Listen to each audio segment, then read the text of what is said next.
안녕하세요. 책 읽어주는 에젤 강미경입니다. 올해 105세를 맞으신 전 연세대 철학과 교수 김형성님은 100세를 넘게 살아보니 내 인생을 이끌어 오신 하나님의 섭리가 있었다고 고백하십니다.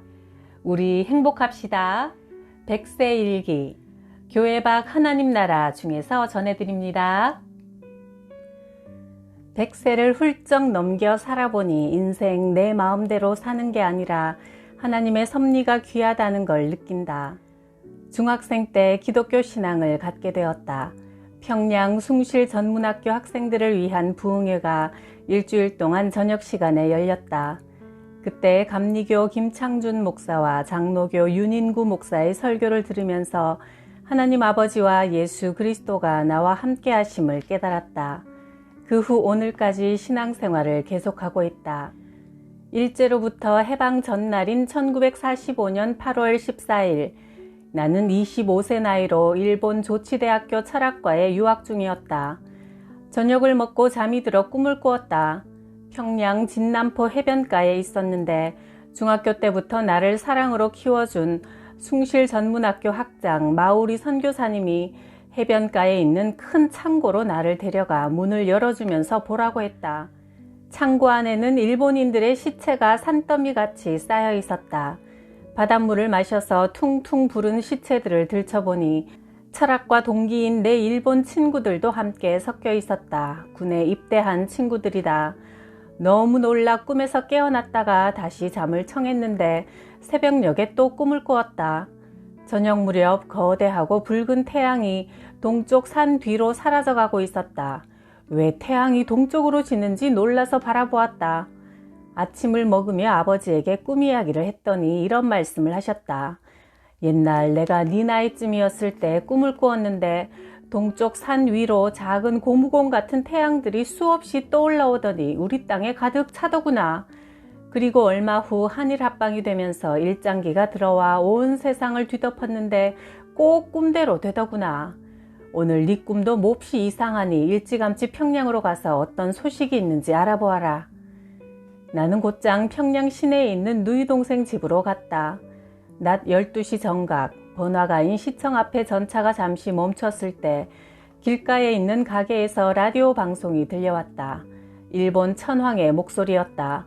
전차에서 뛰어내려 가게 앞으로 달려갔다. 내용은 간단했다. 이 시각부터 일본은 전쟁을 끝내고 무조건 항복한다. 정말 믿기 힘든 소식이었다. 꿈을 생각해 보았다. 태평양 전쟁은 미국의 승리로 끝나고 태양은 동쪽으로 다시 돌아갔다. 6.25 전쟁이 일어나기 몇 달 전인 1950년 1월 1일 새벽에도 놀라운 꿈을 꾸었다. 집 앞에서 이상한 소리가 들려와 밖으로 나오니 북쪽에서부터 중무장을 한 군대가 행렬을 이루어 남으로 내려오고 있었다. 넓은 길 가득히 전투복과 군화의 행진이 한없이 이어졌다. 무슨 일인가 하고 북쪽을 바라보니 소련 스탈린의 사진이 커다랗게 걸려 있었다. 깜짝 놀라서 깨어나 공산군 전쟁인데 라는 예감이 들었다. 몇 달 후 6월 25일 낮이었다. 주일 오후 2시 시청 옆 덕수교회에서 학생들과 성경 공부를 하고 있었다. 갑자기 서울 시내가 온통 아수라장같이 혼란스러웠다. 휴가 나왔던 군인들은 복귀하라는 전갈이었고 휴전선 일대에서 전투가 벌어졌으나 곧 진정될 거라는 방송이었다. 나는 전쟁이 터졌다고 직감했다. 학생들과 우리 대한민국을 보호해달라는 기도를 드리고 헤어졌다. 다음 날 월요일 아침 내가 교사로 근무하던 중앙고등학교로 가서 교장에게 이 전투는 전쟁이 될지 모르니 은행에 예치해둔 예금을 모두 찾아 3개월치 봉급을 선불로 달라고 제안했다. 어떻게 그런 생각을 하게 되었는지 나도 모르겠다. 누구도 상상할 수 없는 제안이었다.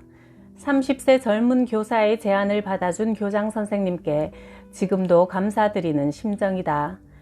그 뜻이 이루어져 우리 학교 교직원들은 3개월 동안 전쟁의 소용돌이 속에서도 잘 지낼 수 있었다. 나는 3개월 동안 부산으로 피난을 갔다 돌아왔다. 부산 피난 때였다. 1950년 8월 1일 경남 진영에 있는 한올 중고등학교를 방문했다.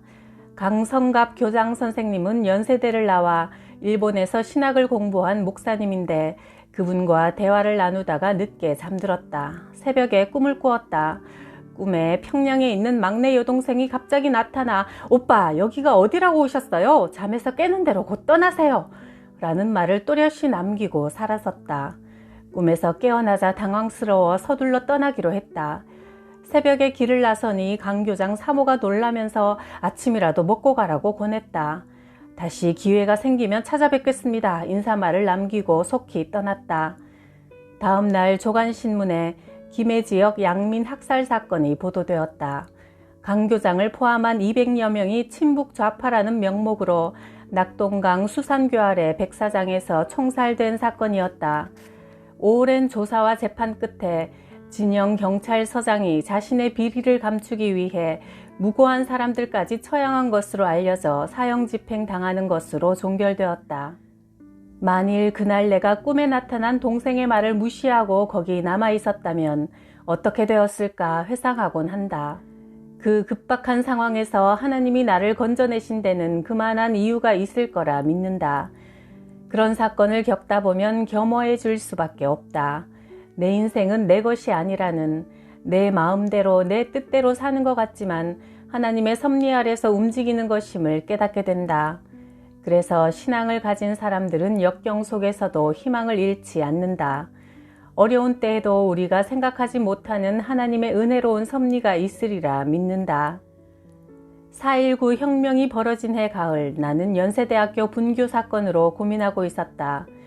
대학의 정상화를 위해 문과대학 교수들과 합숙 농성으로 사태가 진전되었고 몇 학생들은 경찰의 조사를 받는 중이었다. 밤 깊은 시간에 잠들었는데 한 번도 꿈에 나타난 적 없는 아버지가 내 옆에 다가와 크게 걱정하지 마라. 너 자신보다 대학을 위해 하는 일이라면 잘 해결될 것이다 라는 위로의 말을 하셨다. 나는 그 때문에 편안한 마음으로 대처할 수 있었다. 그해 크리스마스 이브에 학생들은 모두 무혐의로 석방되었고 나는 감사 기도를 드렸다. 그런 사태를 겪으면서 대학 측에서는 나에 대한 오해도 풀고 1년간 미국의 교환교수로 가는 분에 넘치는 혜택을 베풀어 주었다. 이런 일들을 경험해 오면서 꿈은 때로 역사의 주관자이신 하나님께서 미래 사건에 대한 영감을 주시는 통로가 된다는 생각을 갖게 되었다. 1947년 8월 광복절 후에 나는 7달 되는 아들을 업은 아내와 같이 탈북했다.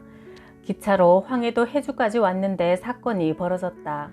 아내와 나는 용당 바닷가로 가다가 보안서원에게 붙잡혀 탈북자 수용소로 끌려갔다. 인계받은 계장이 나를 신문하려고 책상 맞은쪽에 앉는 바로 그때 전화벨이 울렸다.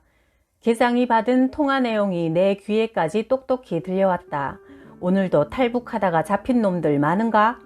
예, 어제부터 많아지고 있습니다. 지금 막 평양에서 지령이 떨어졌네. 이제부터 잡혀오는 놈들은 무조건 출발한 거주지로 돌려보내라는 명령이다.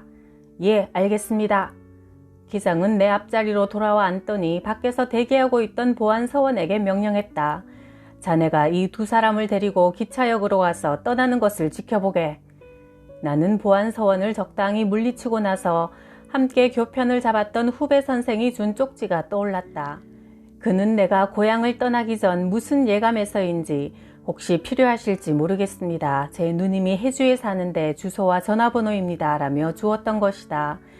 우리는 그 누님의 안내를 받아 다음 날 밤 바다를 건넜고 탈북에 성공했다.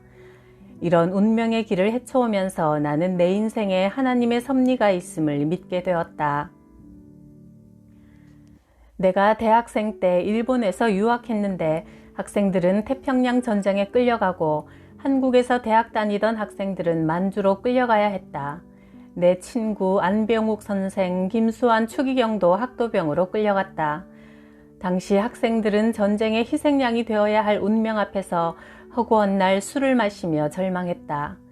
나는 인생에서 가장 큰 어려움을 만나게 되자 기도했다. 3일간 하숙방에 틀어박혀 기도하고 성경을 읽으며 하나님의 뜻을 간절히 구했다. 그러던 중 요한복음을 소리내어 읽는데 말씀을 읽는 것은 분명 나였지만 목소리는 예수님이었다. 귀를 의심했으나 분명 그 목소리는 내 목소리가 아니었다. 너희가 나를 택한 것이 아니라 내가 너희를 택하여 세웠다. 그러니 너희는 세상에 나가 영원히 썩지 않을 열매를 맺어라. 그러면 하나님 아버지께서 너희가 내 이름으로 구하는 것을 다 들어주실 것이다. 요한복음 15장 16절에서 시선이 멈췄다. 그 순간 하나님이 바로 내 아버지라는 것이 뜨겁게 믿어졌다. 나는 없어지고 아버지 하나님의 사랑만 남았다. 밖에 나와보니 하늘이 맑고 깨끗했다. 하나님께서 내 아버지시다. 이제 내 남은 인생은 전부 하나님 아버지께서 인도하시는데 내가 무엇 때문에 걱정하고 있나? 그날 이후 나는 걱정하지 않았다. 친구들이 나더러 술 한잔 마시지 않고도 어떻게 이 시국을 견디느냐며 신기해했지만 나는 정말이지 아무 걱정이 되지 않았다. 그날 나는 두 번째 이 세상에 태어났다. 우리가 절망에 빠졌을 때도 하나님은 우리에게 희망을 주신다는 사실을 믿었다. 내 마음대로 하고 싶은 것 다 한 것 같아도 마지막에 가서 보면 주님의 뜻대로 이루어져 있음을 보게 된다. 모든 것이 하나님의 섭리 안에 있다. 6.25 전쟁이 끝나갈 무렵 부산 중앙교회에서 장로교 총회가 모여 기독교 장로교와 예수교 장로교가 분열되는 교권 싸움이 벌어졌다. 그 상황을 지켜보다가 나는 도중에 나와버렸다. 한국 기독교에 희망이 있는가? 사회로부터 버림받게 될 것 같은 비통한 심정에 빠졌다. 대청동에 있는 미국 문화원 앞을 지날 때 어디선가 음성이 들려왔다. 죽은 자들이 죽은 자를 장례진에게 내버려 두고 너는 하나님 나라를 선포하라. 어디서 오는 음성인가 하고 하늘을 쳐다보았다. 맑은 하늘이 보일 뿐이었다. 교회 일은 교회에 맡기고 나는 그리스도의 진리를 가지고 세상 밖으로 나가기로 했다. 고민 끝에 두 가지 선택을 했다. 학생들과 함께 성경 공부를 하자. 그리고 교회 밖에서 교회를 돕고 섬기자. 그 후 나는 수십 년 동안 성경 공부를 계속 해왔고 수많은 기독교 학교와 교회에서 신앙 부흥회 강사로 강연과 설교를 하고 있다.